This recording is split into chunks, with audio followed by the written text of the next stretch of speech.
If you want comfort, stay weak. If you want power, prepare for pain. That's the unfiltered truth. Not the Instagram quote, not the motivational poster. The raw, unapologetic core of reality. Comfort is the drug of the mediocre. Pain is the currency of transformation. The men who shaped empires, crushed enemies, and stood above history, they didn't chase ease. They embraced struggle like a weapon. Machiavelli wrote for rulers who knew they'd be stabbed in the back. Sun Tzu trained generals who understood one wrong move meant annihilation. Nietzsche bled philosophy that carved through the soul like steel through flesh. These were not men of theory. They were men of consequence. And every single one of them would look you in the eye today and ask, "What have you suffered for?" You see, the modern world is addicted to the lie of convenience. Everything's easy. Food, information, relationships, dopamine instant, endless, hollow. And because of that, we're softer than ever. You're told to chase happiness, but here's the catch. Happiness doesn't make you strong, pain does. Here's the purpose of this message, not to scare you, not to inspire you, but to wake you up, to shove your back against the wall and force you to look at what stands between you and the life you want. Spoiler, it's pain. And every man who ever earned anything of worth his respect, his freedom, his name walked through it. So prepare for pain, not because life is cruel, but because growth is violent. What you're going to get in this video isn't a fantasy. It's a map drawn in blood, tested in war, and quoted by philosophers who were hated in their time and revered after death. I'll break down the ruthless logic of Machiavelli, the chilling precision of Sun Tzu, the soul-scorching fire of Nietzsche. And through it, you'll understand how pain isn't your enemy, it's your proving ground. This isn't about motivational fluff, this is a call to arms.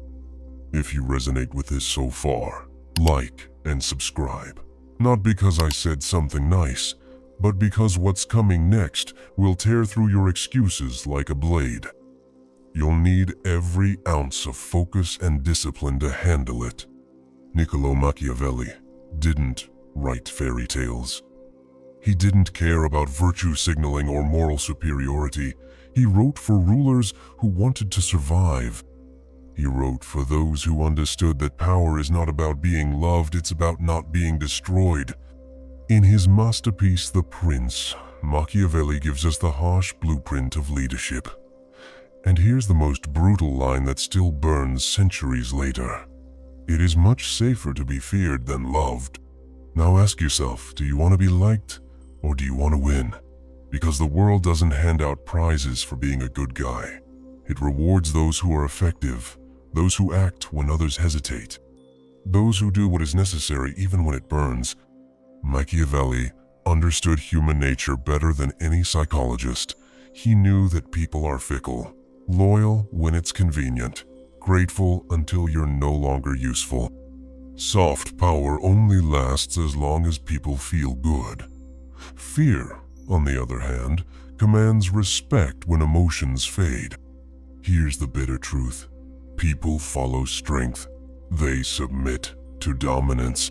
And they only respect kindness when it's backed by the potential for destruction. So what's the lesson for you?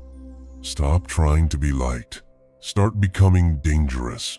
Not reckless, not cruel, but dangerous in the sense that you can assert boundaries, defend your values, and enforce consequences. A lion doesn't need to roar constantly. It only needs to remind the jungle that it can. If you let the world walk over you, it will. If you think decency alone will earn you loyalty, prepare to be betrayed.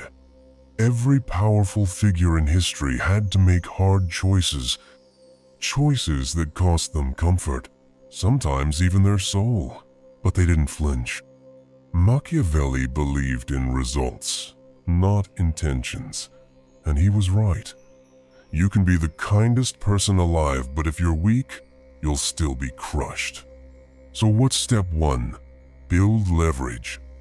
In your career, in your relationships, in your mindset, develop rare skills. Cultivate a cold, strategic understanding of your environment. Learn how to say no. And, more importantly, know what you're willing to burn down if it means protecting your vision. This doesn't mean you become heartless. It means you grow a spine. Machiavelli was exiled, disgraced, and forgotten in his lifetime. But his words survived centuries because they reflect the ugly brilliance of realpolitik.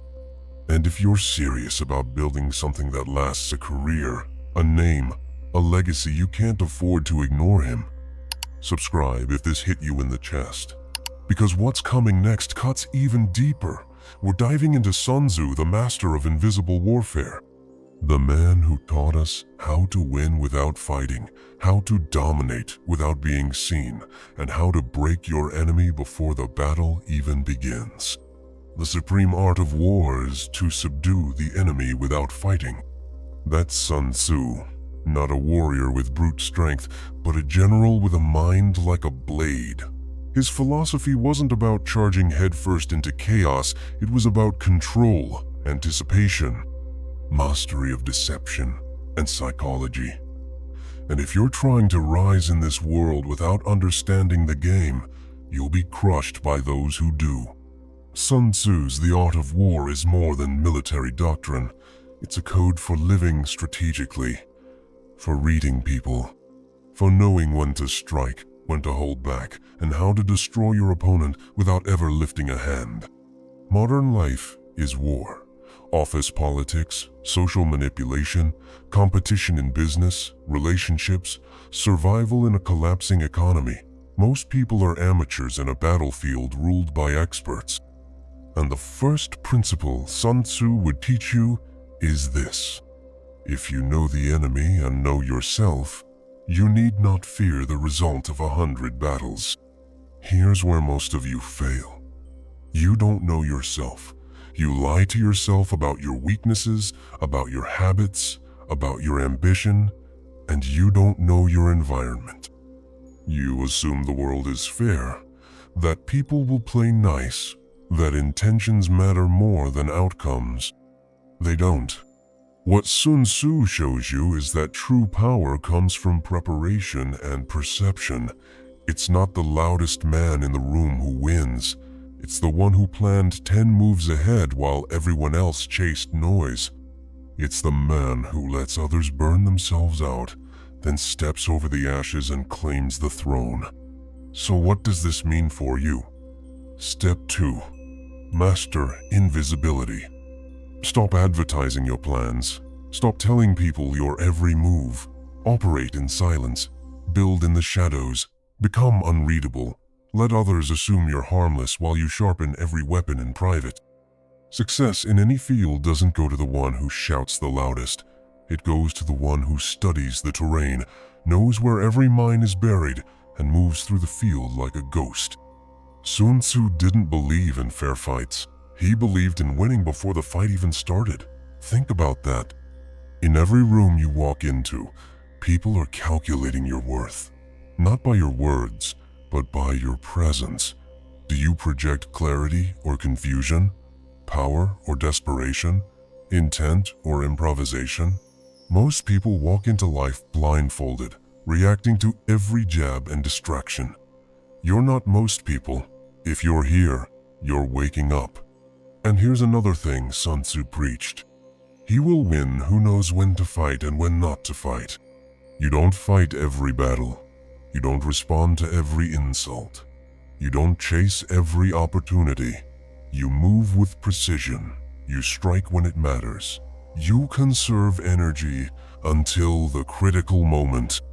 That's discipline. That's wisdom. You think the masters in this world got there by chance? No. They planned it. They endured being underestimated. They swallowed their ego, and then they executed flawlessly.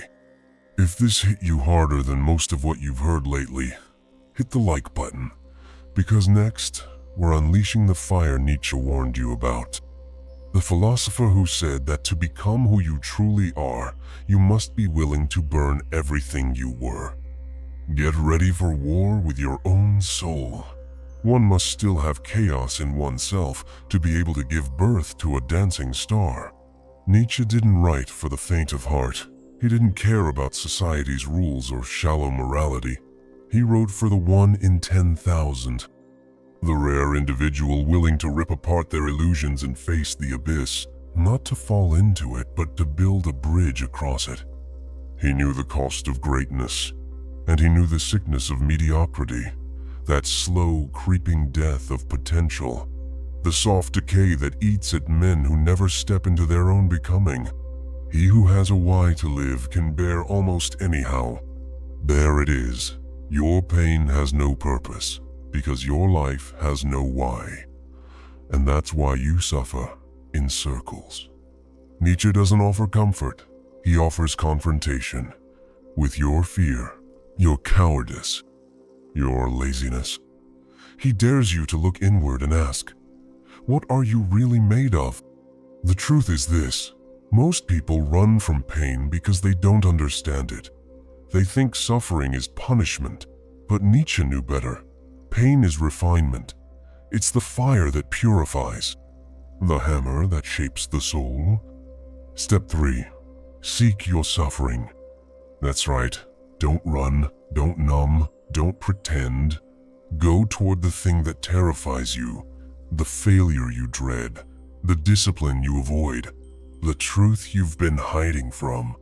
Because only there at that razor edge between agony and breakthrough do you become something real. Nietzsche wrote of the Übermensch, the overman, the individual who transcends herd morality, who doesn't follow, who doesn't bend, who creates values instead of inheriting them. That's not a superhero. That's you if you're willing to destroy who you are in order to build who you could be. And yes, it hurts. Of course it hurts. Rebirth always does. But what's the alternative? A life of quiet despair? Of constant scrolling and numbing and pretending that everything is fine when it isn't? You know it's not fine. You know something inside you is screaming for more. Nietzsche would tell you this: become who you are. Not what others told you to be. Not what society rewards. Not what your fear allows. Who you are. That's the mission. And it requires war with everything false inside you. So how do you begin? Start with honesty. Brutal, relentless honesty. Strip away the lies. What are you doing with your time? Who are you blaming? What dreams have you buried under excuses? What part of you needs to die so that something stronger can take its place? Pain will be your guide. Use it. Don't waste it. Every failure is feedback. Every heartbreak is redirection. Every moment of despair is a seed of transformation if you're willing to face it. You think Nietzsche found strength in comfort? He wrote most of his work in isolation, in sickness, in madness. But his words outlived empires because they speak to the fire inside every man who refuses to break. If this struck something deep inside you, subscribe. Not for dopamine, not for entertainment, but because what comes next is the fusion of all three masters, the ultimate synthesis. Machiavelli's cold calculation, Sun Tzu's silent strategy, Nietzsche's raging fire. This is where we forge the unbreakable self. Stay locked in. Now we tie it all together, not in theory, in blood, in scars, in choices made when the world isn't watching. Machiavelli taught you the nature of power, that kindness without strength is a liability, that you must be feared to be respected, and that strategy is superior to sincerity when the stakes are life and death. Sun Tzu showed you that war is not always visible, that battles are won before they're ever fought, that discipline, silence, and foresight beat rage and noise every time. Nietzsche dragged you into the furnace, forced you to confront your own weakness, and dared you to become the kind of person who creates meaning in a meaningless world. Now it's your move. The unbreakable self is not born. He is built. Built through pain, through strategy, through relentless honesty and uncompromising will. The world will not hand you this identity. You have to seize it. Tear it from the jaws of resistance, day by day, cut by cut. Step 4. Live deliberately. Most people float through life, reacting, complaining, hoping. You're done with that. You don't wait for clarity. You create it. Every action must be aligned with your vision. Every word, every habit, every decision intentional. Stop wasting time. Stop explaining yourself. Start becoming the type of person who doesn't need to be understood, because your results speak loud enough. To live deliberately is to be feared without cruelty, loved without dependence. To walk into rooms and shift the energy without saying a word. That is the power of alignment, of knowing exactly who you are and where you're going. Step 5. Fortify your mind. You will be tested. Life will break your plans. People will betray you. The storm will come. So what? Let it come. That's how steel is made. The mind must become a fortress. No thought enters unless you permit it. No emotion runs wild unless you tame it. You train your mind the same way you train a weapon. Discipline, repetition, brutality. Do not let weakness take root. Replace every passive thought with action. Replace every complaint with a solution. Replace every distraction with purpose. You want peace? Earn it. You want freedom? Fight for it. You want to matter? Then matter through your choices, not your fantasies. Step 6. Embrace the role of the outsider. You will be misunderstood. You will be resented. Mediocrity always hates excellence. Let them gossip. Let them doubt. You were not built for the crowd. You are not here to blend in. You are here to rise, even if it means walking alone. Like Machiavelli, you'll be called ruthless. Like Sun Tzu, you'll be seen as distant. Like Nietzsche, you'll be dismissed as insane. Good.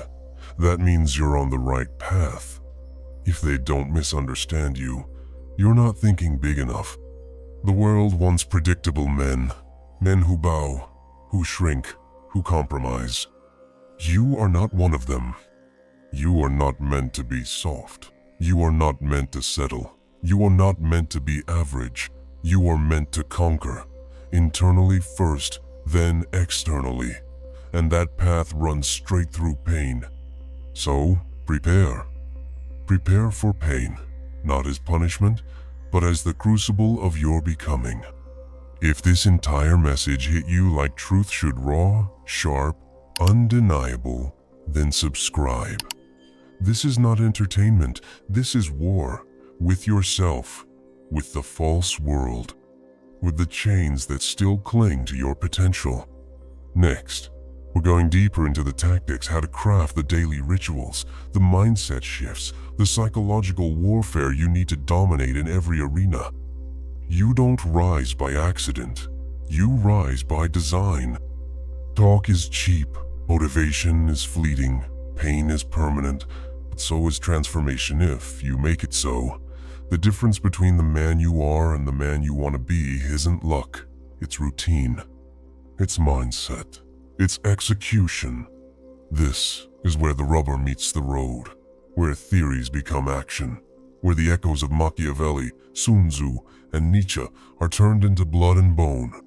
You want power? You want purpose? Then build the system that produces it. Step 7. Rituals before results. Winners don't rely on how they feel. They rely on what they've built. Your day must be engineered for dominance, not comfort, not flexibility, precision. Wake up and attack the day with clarity. That starts with a non-negotiable morning ritual. Not checking your phone, not chasing stimulation, but grounding yourself in solitude, strategy, and purpose. Train your body every day. It's not about aesthetics, it's about discipline. Strength is a reflection of control. If you can't master your body, forget mastering anything else. Journal your mission. Write it down every single day. Not what you wish, for what you are building, who you are becoming. Repetition is reality. Say it enough, live it enough, and the world adjusts to your frequency. Read the greats every day. Feed your mind the kind of fuel that forges revolution. History, philosophy, war, men who lived in fire and wrote with fury. That becomes your language. Step 8. Think like a general. Too many of you are living like foot soldiers, always reacting, always chasing. That ends now. Start seeing your life as a battlefield. Your mind is headquarters. Your calendar is the war map. Your time is your most lethal weapon. Stop wasting it. Start allocating it like gold. Where are you vulnerable? Who drains your energy? What's stealing your edge? Eliminate it. Your goals must be specific, measurable, and savage. Not vague dreams, but concrete objectives with deadlines and stakes. Operate in quarters. Every 90 days is a campaign. You audit it like a war strategist. What worked? What failed? What needs to be burned to the ground? You are not waiting to be inspired. You are executing like your legacy depends on it, because it does. Step 9. Emotional warfare. This might be the hardest of all, because you've been taught your emotions are sacred, that every feeling deserves a response. That's wrong. That's weakness, dressed in spiritual language. Feelings are signals, not commands. Pain is a message, not a master. You don't obey your emotions, you interrogate them. Are you angry? Good. Channel it into motion. Are you afraid? Even better. That means you're on the edge of growth. You use every emotion as fuel, not escape. You build a code. I act according to my principles, not my moods. Imagine how dangerous you become when nothing rattles you, when pressure only sharpens you, when fear is just another tool in your arsenal. That's the level Nietzsche hinted at. The Übermensch, the man who creates his own weather while others beg for sunshine. Step 10. Burn the fallback plan. If you're still giving yourself an escape route, you're already defeated. Comfort will seduce you the moment adversity hits. Burn the boat. Burn the bridge. Leave no path except forward. Total commitment. That's what changes men. That's what makes you lethal, not just in competition, but in conviction. Because when the mind has no exit, the soul steps up. Like the video, if this truth is igniting something inside you. If you're tired of pretending, if you're done waiting, if you're ready to live like you were born to dominate, not survive. Next up, we unleash the final chapter, how to walk through this world as a living weapon. How to embody power so completely the world begins to bend to your presence. One last step remains. Don't stop now. You were not born to kneel. You were born to conquer. Not others, not the world. First, yourself. The final stage is not about talk. It's not about rituals, mindset, or theory. It's embodiment. Living the code so deeply that it's etched into your posture, your presence, your energy. When you walk into a room, power should radiate from you like heat from steel. Not because you speak louder, but because every cell in your body is aligned. No wasted motion, no doubt, no confusion. That's the apex. Step 11. Live like war is always one breath away. Because it is. You don't get to rest. You don't get to drift. Not if you want to stay sharp. You think the wolves sleep easy? They don't. They're watching, calculating, waiting for you to slip. That's the cost of being at the top. Constant vigilance, constant pressure. But here's the twist. You learn to love it. Pressure isn't your enemy. It's your crucible. The battlefield where you stay forged, stay focused, stay feared. This isn't paranoia. This is preparation. You never let your blade dull. You never let your soul soften. You train like you're at war even when the world is calm. Especially when the world is calm. Step 12. Speak with authority. Act with precision. You don't ramble. You don't explain. You state and you move. Every sentence should feel like a decision. Every move should speak before your mouth does. Stop using weak language. No more I think. Maybe. I'm not sure. Speak like a man who's carved through uncertainty, like a man who's paid in pain and collected clarity. Your word becomes law in your domain. If you say you'll do it, it's done. If you declare a goal, it becomes a prophecy, not because of magic, because of alignment, because of force of will. Step 13. Make solitude your sanctuary. The world worships noise, constant updates, constant attention. That's how they weaken you. You retreat. You sharpen. You build in silence. Great men are always slightly removed. Not because they're arrogant, but because they're building something that others can't see yet. You need space to think, to reflect, to re-aim the weapon that is your life. Be okay being alone. Be proud of it, because in that silence, you become dangerous. Step 14. Carry your pain with pride. Most people hide their scars. They pretend they've never failed, never hurt, never broken. You wear them like medals. Your pain is proof that you endured, that you adapted, that you refused to stay down. Every scar tells a story, and that story is your edge. Do not envy those who had it easy. They are soft, they are hollow, they will crumble under pressure. You won't, because you've been through hell and you built a throne there. Step 15. Make your life a warning.